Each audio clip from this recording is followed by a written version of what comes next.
Speaking of responses to reports, there's a report out this afternoon that we just received a response from, and this comes just a few days after the assassination attempt. Of course, it hangs over that convention you're covering on former President Trump. We saw him come into the convention hall. I know you were there last night with the bandaged ear, and the place went wild. Now, there was a report earlier today that there was a plot put together by the Iranians, an assassination plot. This was first reported by CNN, by Iran to take out Trump, and they said the sources that they spoke to, it had nothing to do with the Saturday attempt. We just received a response from an NSC spokesperson on this. As we've said many times, we've been tracking these Iranian threats against former President Trump for years, dating back to the last administration. These threats arise from Iran's desire to seek revenge for the killing of Qasem Soleimani. We consider this a national homeland security matter of the highest priority. So, Leland, this, obviously raises questions about whether there was heightened security at the Trump rally, and we know there was a security failure there, but whether there should have been even more heightened measures because of this. Absolutely. And this wouldn't really have been a story but for what happened on Saturday. If there were heightened security measures at the Trump rally, which it's difficult to know what heightened security really means when you're talking about a former president now moving into being the nominee. Now we're told has basically the equivalent of a presidential level detail with him. So it's difficult from a sliding scale here. We're looking at pictures from Saturday. What this speaks to, I think, is the feeling by the Trump campaign going forward that Donald Trump is a target. And that's something, interestingly enough, that the Trump campaign continues to, I don't want to say lean into, but they don't shy away from the idea that Donald Trump is being targeted because of what he believes in and because of what he's willing to say. And you can imagine tomorrow night, Make America Strong Again, I believe is the theme, although the themes have kind of gotten overshadowed.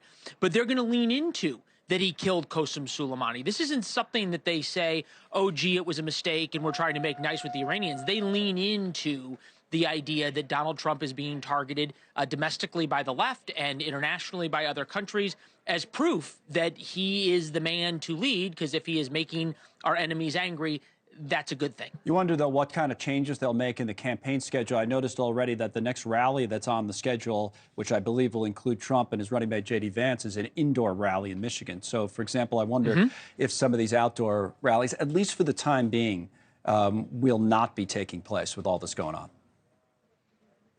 It makes perfect sense. And I mean, if you think about it just on a personal level, if you're Donald Trump, who just got shot on Saturday, being in an outdoor rally would not be a very secure feeling, for lack of a better term, especially, in the fairgrounds. You and I covered a lot of those rallies.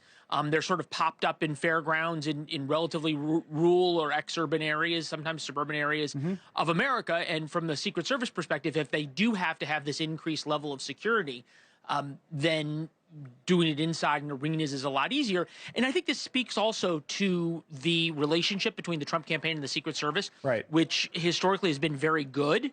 And you can imagine conversations. Hey, look, it's a lot easier for us to control these kinds of environments indoors. Can we move it indoors? And something Donald Trump likes is big crowd sizes. Now that he's the nominee, especially because of this increased focus, because of what happened on Saturday night, it's a lot easier to fill those indoor arenas. Right behind you in that arena, those are live pictures. We're looking at the vice presidential pick of the Republican Party, J.D. Vance. Donald Trump Jr., his good friend, Kimberly Guilfoyle's on stage. So that's the walkthrough, right, Leland, ahead of his big speech tomorrow night.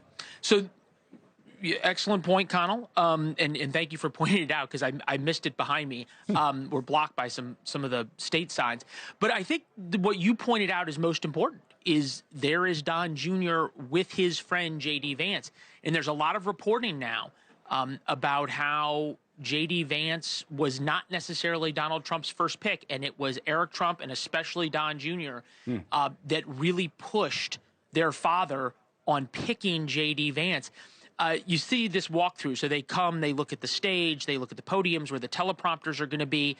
I don't know if we can show it with our cameras, but on some of the camera positions around, there's like bright orange or bright yellow squares with orange tape to sort of show where the candidate should look, and that's what they're being told.